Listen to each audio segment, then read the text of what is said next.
Bears go from pick number 9 to 10, so one slot, and they add a 2024 fourth-round pick for Philadelphia in the process as well.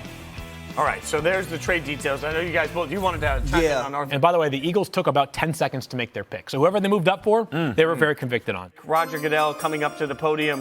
The Eagles have moved up to make this selection, and we will tell you what it is as soon as he announces it to the crowd. Why Jalen Carter has fallen in the draft. Jalen Carter was sentenced to 12 months probation after pleading no contest to misdemeanor charges of reckless driving and racing. Additionally, Carter was fined $1,000, must perform 80 hours of community service, as well as attend a state-approved driving course. The charges stemmed from a January 15th single-car accident that killed Georgia recruiting staffer Chandler LaCroix and offensive lineman Devin Willis. Police alleged that Carter was driving at speeds of 104 miles per hour while racing LaCroix, who crashed into 2 power poles and several trees. LaCroix was intoxicated at the time of the crash, but police said Carter showed no signs that he had been drinking. So that is the off-the-field portion of this that we have addressed several times in the show in regards to why Jalen Carter was not selected higher in this year's draft. Gentlemen, you pair that with the less important in many ways, but the other issue of his pro day was not what many people expected. He came in a little overweight. Some said he did not look to be in the best shape of his life. It feels like things went off the rails after the football season ended. I think now he's in a situation where he's going to be able to have people around him to help guide him. And let's be honest, we all were 21. Yep. Not saying that we all made the same mistakes, but we've all, haven't made the right decisions in our life, and we've had those people to help us along the way as well get on the right path.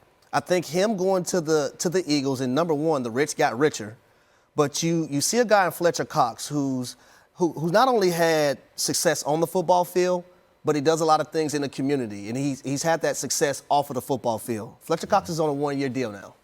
I think he has an opportunity to grab a young man and take him under his wings and really show him the way of life off of the field, but also on the field. Mm-hmm. I think people are justified to have questions when these kind of things arise, right? Like, to your point, we've all been young. We maybe not have been in this specific situation, but even all the aftermath and things that have followed, this is something very traumatic that you would imagine to deal with, right? As you're also trying to get ready to go to the NFL, whether that's through pro day, the combine, you're dealing with turning yourself in, this obvious traumatic and incredible tragedy where you lose 2 people in an act of stupidity at night or whatever it is, right? And so to your point about having an infrastructure in place with the Philadelphia Eagles where people can bring him in and mentor him and hopefully let him maximize his ability, it is a good spot, and it's a great pick by the Eagles from a talent standpoint. But I also want to say this, though. Yeah. We don't know if he will ever get over that, knowing what happened to 2 people involved in the UGA program. Mm-hmm. You know what I'm saying? So 2 people he was close with. Exactly. Yep. So we don't know what he's dealing with inside or if he will ever get over that. Yeah, well, also, too, we have to, in trying to decide if we see a fault in Jalen Carter, we have to invent one.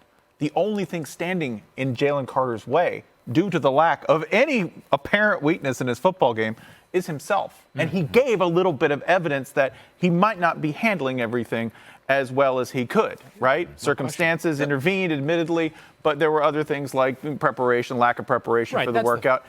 So that's the thing with him. He's such a unique and special talent that really the only thing standing in the way of him getting everything he wants and becoming the player he is him. His own decision-making, right. I'm glad that you mentioned, there is sort of a compartmentalization that's needed. The incidents that tragically ended with 2 people dead is one thing. And obviously it's incredibly sad, and he's going to have to pay the price, the 12 months probation that Fitz already alluded to.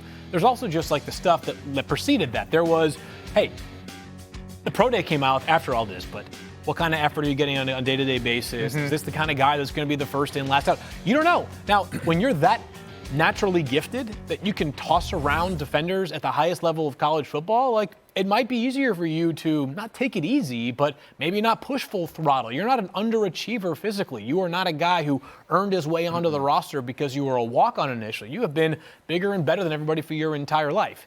Now you're going to meet your match in the NFL. And I'm glad Harry mentioned at the very beginning of this analysis that, like, from a Philly standpoint, you've got built-in mentorship. If you can't learn from Fletcher Cox and your own teammate Jordan Davis, then this ain't going to last long.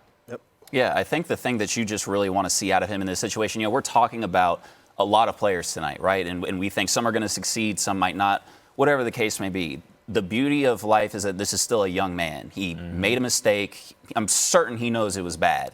I think what you just want to see out of him if you are the Eagles, and all of us really in general, right, is that he just looks inward. Why did this happen? What went wrong? And how do I become better from this? And if he's able to at least take those steps, and HD, you mentioned a lot of the people that are going to be able to mentor him through this, hopefully he does get this on the right path and he does succeed, because ultimately I do think that's what everybody wants to see. You just have to hope that he does have that good approach, that healthy approach to like this incident. Thank you for watching ESPN on YouTube. For live streaming sports and premium content, subscribe to ESPN+.